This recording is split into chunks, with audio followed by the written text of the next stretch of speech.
Cercle de réflexion sur la prévention des crises en contexte post-électoral, responsabilité des organisations de la société civile et des politiques. C'est l'acte 3 du programme d'activité de l'Institut des artisans de justice et de paix, Chant d'Oiseau, IAJPCO. Mise en œuvre en 2 étapes, les assises ont d'abord réuni les participants en 3 groupes. Le civil doit jouer un rôle qui est ce rôle d'informateur, d'éducateur de ses pairs sur quelle procédure pour sécuriser ces suffrages accordés. De toute façon, on a fait le constat que son nom ne figure plus sur la liste.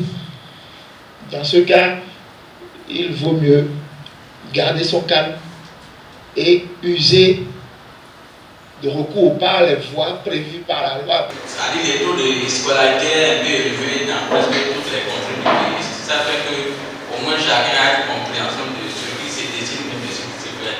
Même si ce n'est pas à 100%, au moins les populations arrivent. Ces derniers ont réfléchi sur le thème afin d'apporter des propositions de solutions que chaque rapporteur a exposées. Ce n'est pas forcément ce qui se passe après le vote qui est source de conflit, mais qu'il y a déjà des antécédents, déjà depuis le début du processus, en ce qui concerne la liste électorale déjà, l'appel à candidature des partis et l'étude des dossiers, la position des logos sur le bulletin de vote et le déploiement de matériel, assez de petits incidents qui, tout au long du processus, s'ils ne sont pas bien gérés, peuvent à la fin aboutir à une crise post-électorale.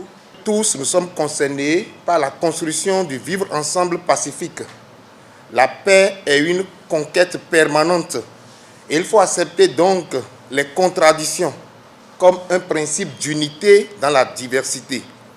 D'où nous vivons ensemble en régime de démocratie avec nos différences pour un développement certain.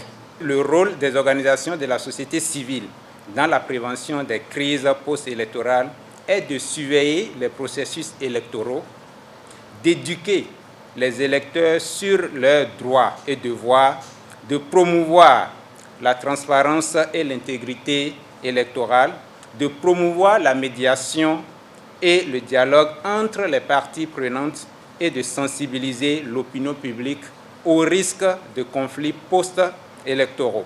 Le professeur et recteur honoraire Massine Dacruz a dirigé la mise en commun des solutions. Si vous passez votre temps à écraser les autres, vous serez aussi écrasé un jour. Si c'est la logique de la chaussure qui écrase, qui est la vôtre, vous serez écrasé un jour. Parce que ça n'arrive pas qu'aux autres. Soyons des citoyens et citoyennes. Ayons une conscience nationale. Vivons les élections, comme quelqu'un le disait, comme une fête. Retrouvons-nous, on a utilisé des arguments les uns contre les autres. Quand le match est terminé, regardez je prends l'exemple du football. Les gens se combattent, ils s'agressent, et quand le match finit, qu'est-ce qu'ils font? Ils s'embrassent, ils échangent des maillots. Les entraîneurs, quand un entraîneur ne salue pas l'autre, les journalistes, ils observent ça. Ce sont les règles du jeu. Parce que celui que tu embrasses, celui que tu salues, à moins que tu sois Judas, c'est au moins un moment de baisse de tension. Par ce cercle de réflexion, l'IAJPCO met fin aux travaux sur le thème « Prévention des crises en contexte post-électoral, responsabilité des organisations de la société civile et des politiques » et annonce le thème pour les 3 prochains mois. Le prochain thème trimestriel est intitulé « Démocratie, valeurs humaines et consolidation de la paix ». Enjeux de développement. La conférence d'avril aura lieu le 20 avril. La conférence sera donnée par le ministre Jean-Marie Ouzou qui viendra nous entretenir sur ce thème-là. L'Institut des artisans de justice et de paix, IAJPCO, continue ses actions pour le développement durable dans la paix.